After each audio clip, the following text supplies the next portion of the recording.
U.S., let me know what country you're representing. Throw up your flag. Family, I need you to smash up the likes, smash up the likes, smash up the likes. Also, if you have not done so already on YouTube, after you subscribe, there's a little bell next to your subscribe button. Go ahead and click that thing right now so you can get your notifications each time I drop a new video like this. That way you'll be in the loop. I let a few hundred of y'all come in, then I'm going in. But in the meantime and in between time, I'll give some shout outs to the early birds, starting with London. What's up? What it do? What it do? What it do? I see the real. What's up? What's up? What's up? Supreme. What's up, Supreme? Miss LA. Was that Barkhead? Keith Matt. I see you, T Vega. What up, T Vega? Gerald King. Jules, I see you. What's up? What's up? All right, fam, I'm going in. Going in. Here we go. The judge has finally weighed in on whether to grant Diddy a mistrial. And for right now, the judge is giving Diddy a huge thumbs down. Thumbs down. Not all that surprising. We already know they got too much invested. It's too many people watching. I think they're going to go through with this all the way to the end. But I do, from a strategic standpoint, I can see why Diddy people are filing those mistrials. What they're doing is filing for a mistrial, constantly trying to get people used to the idea that there's discrepancies in these witness testimonies, and it's so bad that, man, we shouldn't even have to go through this. But we'll go ahead and go through it, but we shouldn't have to go through this because it's too many people lying, fam. I mean, I get it, man. I know some of y'all just don't like Diddy. And I get it, some of y'all are big fans of the people who are jumping on the stand.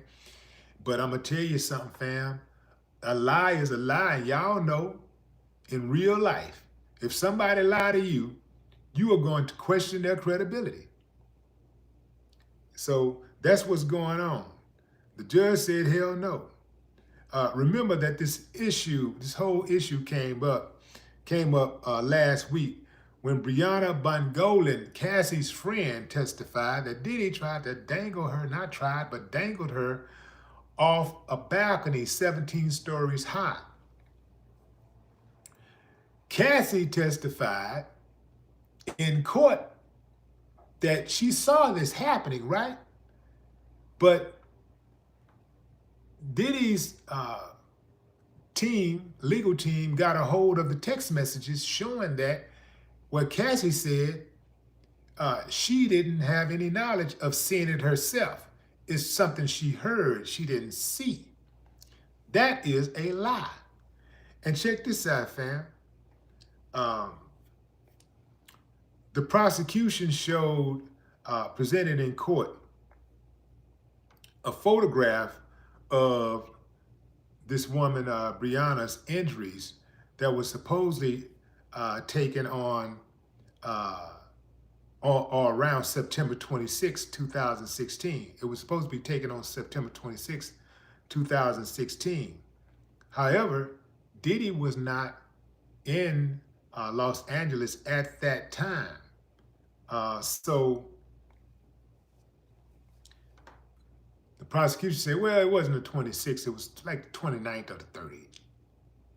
This after the defense presented metadata of the picture, which basically showed the forensics of that picture, saying, yo, it couldn't have been that date. Diddy wasn't even in town at that time. He wasn't even on this coast. He was on the opposite coast. So how could he have been responsible for that picture taken on that day? Well, guess what the judge decided to do? The judge decided to say, well, you know, I am not going to hit Miss Bungola. Uh, Let me get her name right. Bungolan. I'm not going to hit Miss Bungolan with a perjury charge because back then, you know, she was drinking and she was high and stuff. She was high a lot. So I'm not going, and plus that was a long time ago. So I'm not going to hold her to that. Well, y'all, family, isn't everybody being held to their version of events? Everybody that's coming into court is testifying to things that happened years ago, some decades ago. And we're supposed to believe their testimony, right? They're on the stand. Most of them are saying that they're victims, so we're supposed to believe their testimony, right? But even if they lie, we still supposed to believe it? If they lie, we just say, hey, you know, well, I'm not going to hold them to that because that was a long time ago. I'm not going to hold them to that because they were high. Everybody was high, including Diddy. Everybody was high. This don't make sense to me. The judge's explanation for why he would not grant a mistrial don't make sense to me. I would have respected it more if he would have just said, man, we got too much money invested in this to be talking about a damn mistrial. I ain't giving you no damn mistrial. Get your ass out of here. I would have respected that more. Or something along the lines of, I don't believe that's sufficient enough evidence to grant a mistrial. I don't believe that her testimony alone is a mistrial. Her testimony, even if there's a discrepancy in her testimony, I don't believe that that's sufficient evidence. That's sufficient amount of a discretion or a discrepancy to grant a mistrial. You know, what about all of this other evidence and all of these other people? Ooh, you know, something like that. But just to say that, well, she was high, and that was a long time ago, so I'm not going to recognize that she perjured herself. What the hell? Something just ain't right. Come on, fam. I'm just saying, call a strike, and a ball. If we sit back and watch this dude get a public lynching off of erroneous testimony, and he got all that money, and he can be done that way, you know what they'll do to us. So this is bigger than Diddy. This is really about the system. This is the system and how the system is able to manipulate public perception. And a big part of that is because the system is given the benefit of doubt. Because after all, the system is in place to protect the people, right? But if the system is in place to protect the people, the system should be in place to protect all people, including those who are in court under the presumption of innocence until they're proven guilty. Am I making too much sense? I'm not trying to plead the case for Diddy. This is bigger than Diddy. This is for any one of us who could end up in a courtroom. Because this is what these people do. And a lot of us, we don't care nothing about what they do to somebody else. We don't care about none of this type of stuff until it happens to us or our family member. And oftentimes, we can't find no help. We can't get no action. because, you know, everybody got that mentality that, well, as long as it ain't happening to me, I'm cool.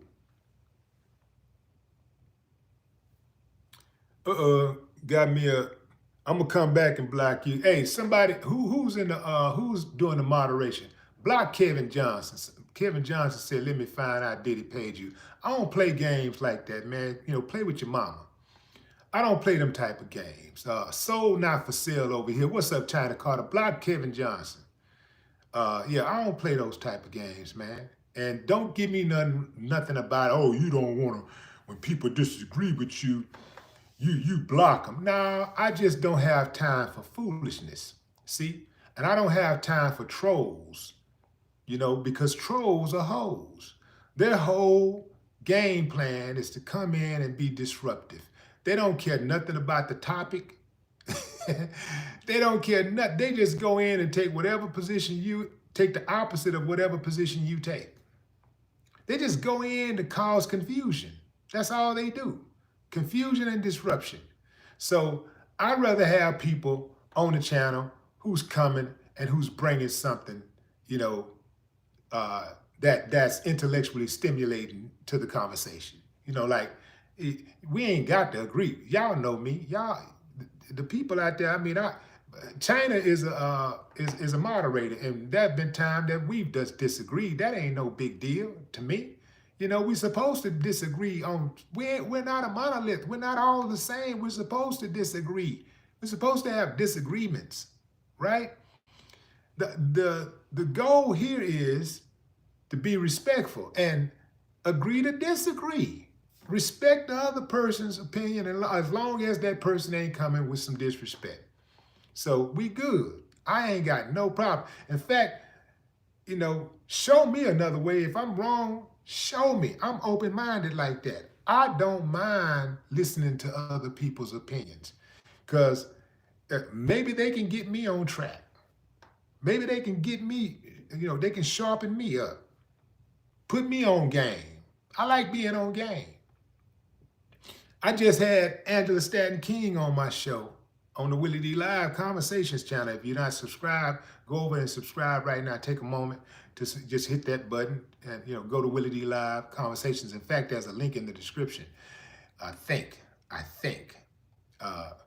But you just go to Willie D Live YouTube channel and subscribe. That's why I do all the interviews at. Now, I interviewed Angela Staton King, who is an independent, but she's also a Trump supporter. And, you know, I know people that are, you're a Trump supporter? Oh, I can't mess with you at all. Man, don't you know you got family members that are Trump supporters? You mean to tell me you're not going to speak to your family member because they support Trump? Do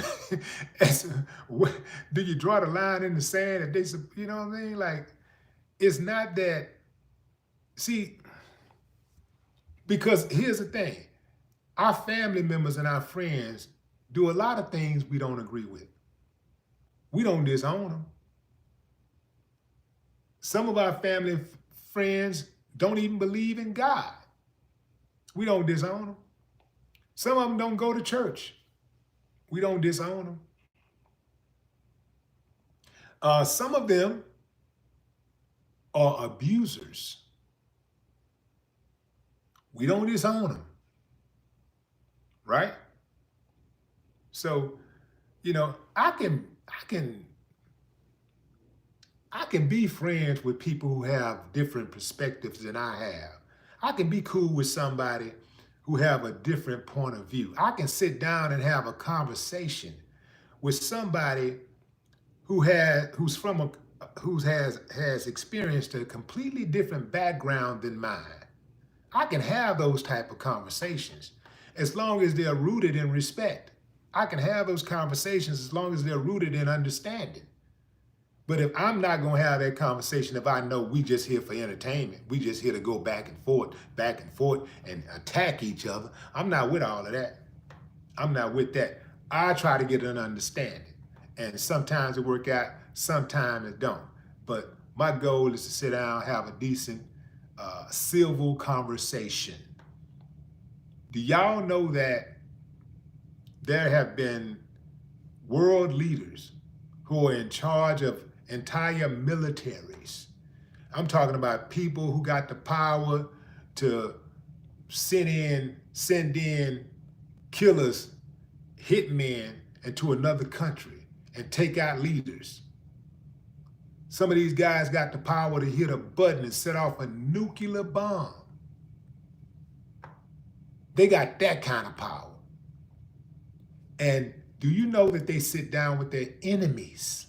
I'm talking about they sit down with their enemies. People that they have said bad things about, people who have done bad things to their country. People whose countries they've done bad things to, but they sit down and have conversations, civil conversations, because they know understanding starts with conversation. It starts with civil communication. That's how you get an understanding. They know that if they don't sit down and hash out their differences, the consequences could be dire. They know this. So if world leaders can sit down and have a conversation with their enemies, why we can't sit down and have conversation with people that we perceive to be enemies? It's just like when you are budgeting, right? Some people frown on people who budget. You got people that say, "Oh, he tight, he tight." You ever notice that anytime somebody say a man is tight, he always got money? He's not a beggar. He always got money. He always got money to buy what he needs, right? Fellas, don't you let nobody tell you tight and get caught up in that shit. That's how you end up broke. You rather somebody say he tight than he broke. Yeah. And some of us we be tripping on like